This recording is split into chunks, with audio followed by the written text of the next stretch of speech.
Joining us now, Florida Republican Senator Marco Rubio, member of the Foreign Relations and Intelligence Committee. Senator, good morning. Good to have you here. You know, his thoughts were echoed in a lot of places over the weekend.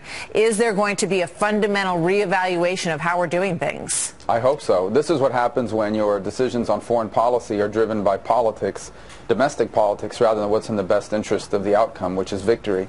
And that's what's happened with this White House. They ultimately reluctantly came to deal with this issue much later than they should have, and even then they did it in a way that hashed back to the 2008 campaign and 2012 campaign as far as being the president who could brag about disengaging us from the Middle East, as opposed to approaching this as what is the best strategy to defeat ISIS. And you're seeing the results of it. You cannot defeat an army on the ground simply from the air. And to put all your eggs in the basket of hoping that local ground forces will be able to do the job was a deeply flawed strategy from the beginning. It's the ideal outcome, but it's also increasingly the least likely.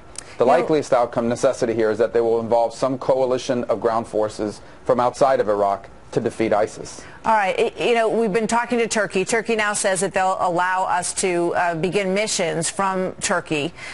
Do you think we should be pressuring them as well to put ground troops on the line in this fight?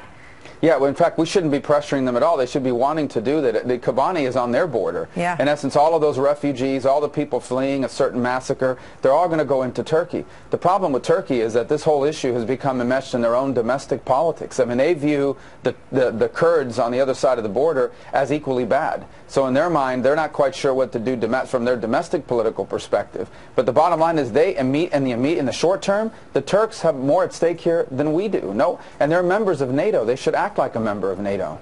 And we're sending an American assessment team to begin the training process. The belief is that there's about 4,000 fighters, perhaps, that are ready to be trained from the moderate forces in Syria. You know, are we really at the stage where we're beginning to assess how many people are available and that we're going to send in an American assessment team to start working on this? Look, I think I support all those things. That would be great. The problem is that this conflict is moving much faster than our ability to identify, train, equip, and place in the field these rebel elements, or anybody for that matter. ISIS is not going to sit around and wait for us to train rebels. By the time they're ready to go, it may be too late, as you can see from the progress they've made. And it's not just in Kobani. It's the progress they've made now on the outskirts of Baghdad and in other parts of the country. And let me tell you, if they succeed in Kobani, it will completely demoralize our ability to rally any sort of forces on the ground to confront them. That's when people strip off their uniforms, they abandon ship, they abandon their post. Really? It has a psychological impact.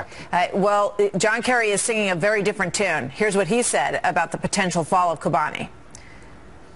Kobani does not define the strategy of the coalition with respect to Daesh. Kobani is one community, and it's a tragedy of what is happening there. And we don't diminish that. But we have said from day one, it is going to take a period of time. Sounds to me like he's preparing everybody for failure there. That's an absurd statement. I'll tell you why. Imagine for a moment if you are a Sunni or a Shia, for that matter, on the ground in Iraq, who's preparing to go out and fight and confront ISIS, and you're all fired up because the U.S. is hitting them from the air. And yet, despite these airstrikes, they keep winning. Now you're thinking to yourself, you know, these guys are unbeatable. They're invincible. Despite airstrikes, they're taking major cities. Why would I join a losing side? It's better for me to flee into Turkey or Jordan or Lebanon or anywhere for that matter. It would be deeply demoralizing to this effort to allow them to take territory. And for John Kerry to say that proves to you how out of touch they are about this reality. They are doing anything they can to disengage us from this process by doing the least amount possible. And it's leading to this terrible outcome.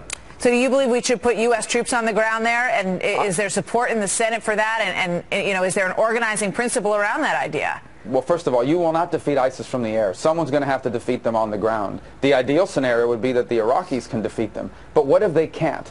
Are we then in a position to accept that ISIS wins? Of course not. So I do believe that we need to seriously begin to move forward on a plan that involves not just U.S. Special Operations Forces, but Jordanians and Turks and Saudis and all these other countries to put some sort of ground element in place that can at least confront these guys and stop the spread and growth until these local forces are capable of doing the job themselves. One last question for you. Do you believe that Chairman Dempsey is starting to separate from the president on the way forward here? Chairman Dempsey is a military man. He's going to be honest about what he feels is the right approach. He's not going to run political cover for the White House and for this administration. And he has said this from the earliest days, that someone's going to have to confront and defeat them on the ground, and that we need to be prepared for the great possibility that the Turks, that the Iraqis, the Syrian rebels, and the Kurds alone will not be able to do it. All right. Senator Rubio, thank you very much. Always good to have you here. Thank you.